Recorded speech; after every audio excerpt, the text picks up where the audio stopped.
Given previous results, I should make a few adjustments to the experiment and ensure that the materials and equipment are all in order. As for the potion I need to make... Oh, Traveler, Paimon, what brings you here? We're here to help with your task. We wanted to see if you could use some extra hands. My task? Oh, you mean the one Mr. Albedo told me about? The one from the Hexen Circle? Well, you're just in time. The experiment is ongoing, and I was just about to work on it. Ongoing? So, you've been working on it all this time? Yes. It aligns with other research topics I've been working on, so it hasn't been too much extra work. Still... What? Is there a problem with the experiment?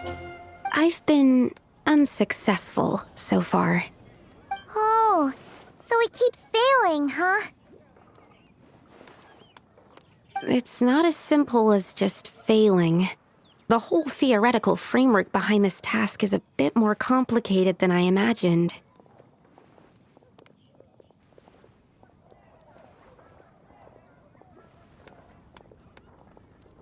Oh, right! You still haven't told us what kind of experiment it is. One meant to develop a potion that can transform sweet flowers into a variant 16 times its normal size. That is to say, the formulation of Botanical Augmentation Reagent Type 4, Iteration 7. As you can probably guess, this is my 7th time running the experiment. Wow! So, basically, we need to make growth serum. Or the 7th version of one. Well, yeah, that's about right. This is my 7th attempt, but I didn't make many adjustments to the formula this time, because both the theoretical principles behind this experiment and the products of the process prove there's nothing wrong with it. But you haven't succeeded yet, right? Yes.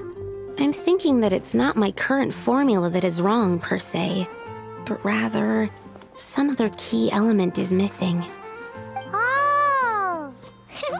Then Paimon knows just what to do.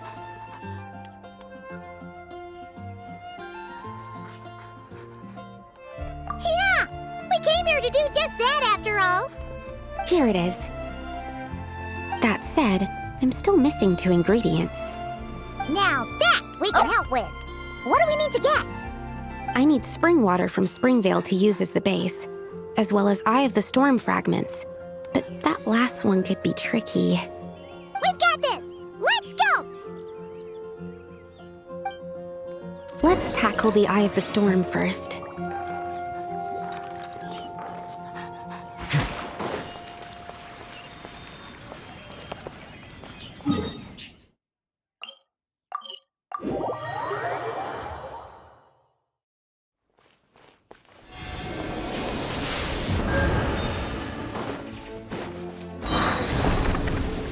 Cleanup sequence in...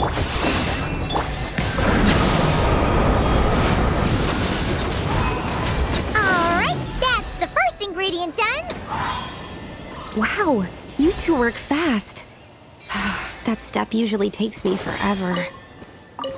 We can get the spring water down there.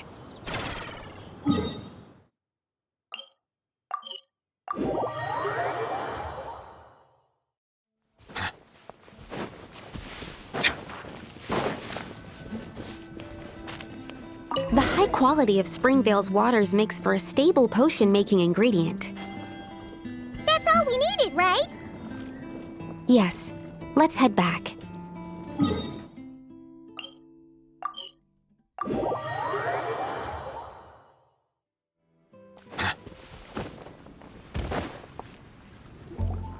All right, the ingredients are ready and the cauldron is just over there, so we should be good to go.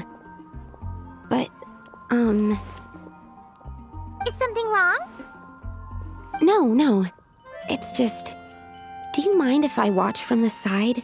Just for the purposes of accurate recording, I mean. I know lots of people don't like being scrutinized during experiments, so...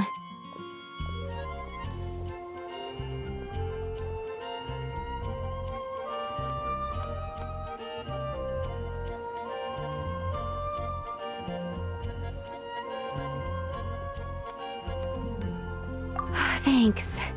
Then, I'm ready to go whenever you are. I'll make sure to take detailed notes, too. So, are you ready to start the experiment?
That's it.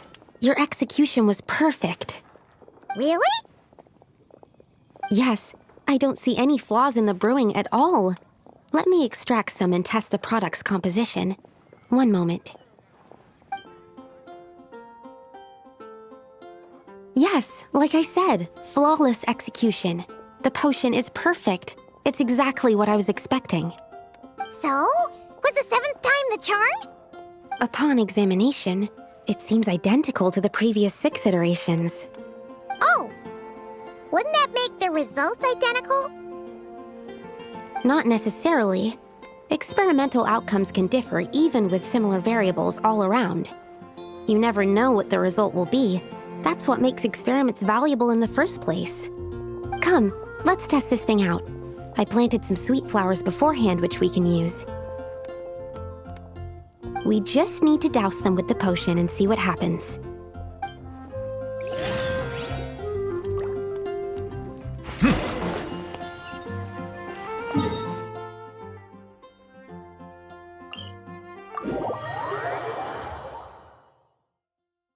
Snow is in fact one of water's natural self-cleansing mechanisms. But human activity tends to reduce snow's purity, so do not consume it.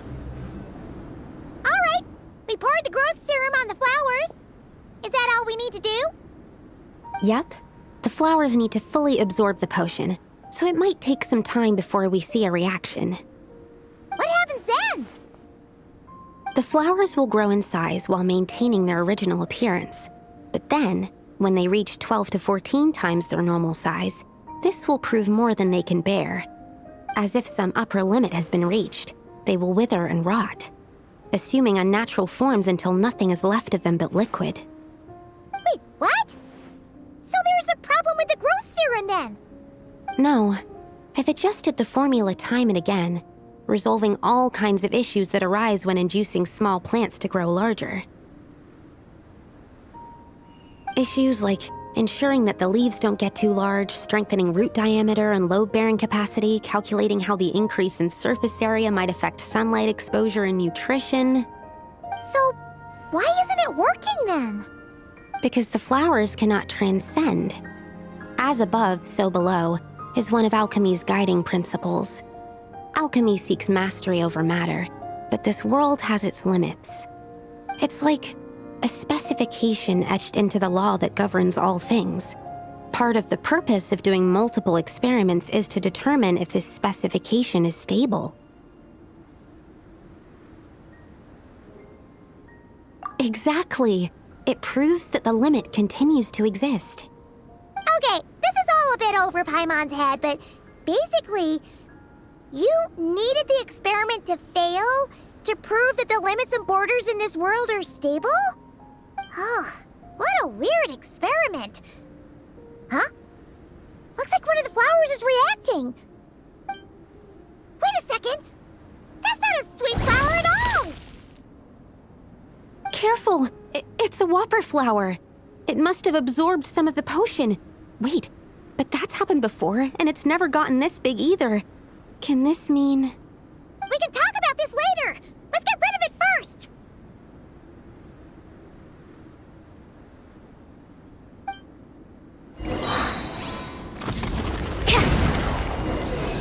Enhanced animal module 7. Defensive mode engaged. Leave this place. Settle down. Be sanctified.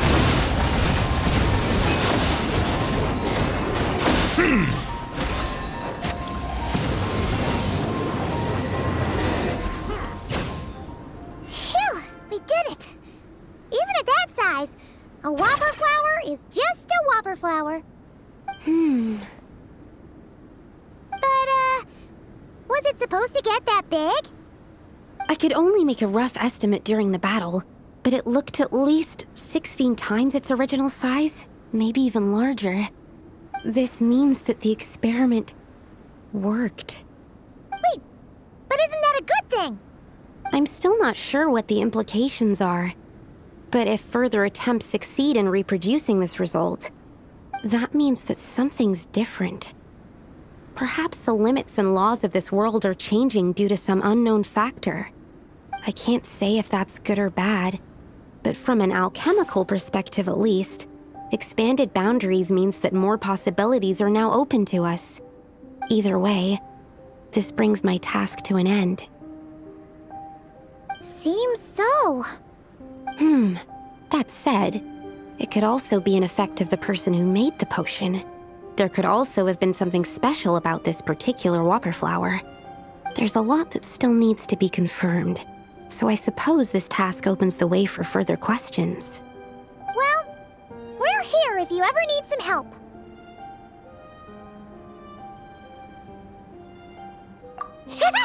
Just think about it! Paimon could probably beat a whole gang of treasure hoarders to a pulp if she were 16 times bigger! I have my doubts. The only reason the serum worked on the whopper flower was because its internal structure was similar enough to a sweet flower. If you drank some, you might become 16 times bigger, but you might also turn into a plant-based life form. Yeah, nope. That's not happening then. Oh, by the way, Paimon wanted to ask, why is all your research focused on things like sweet flowers and sunsettias? Oh, that's simple. Both sunsettias and sweet flower nectar taste sweet.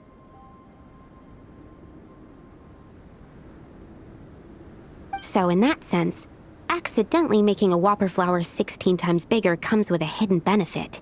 Because whopper flower nectar... Tastes exactly like sweet flowers? That's right. Once I've extracted the sugar from the nectar, I'll give you some.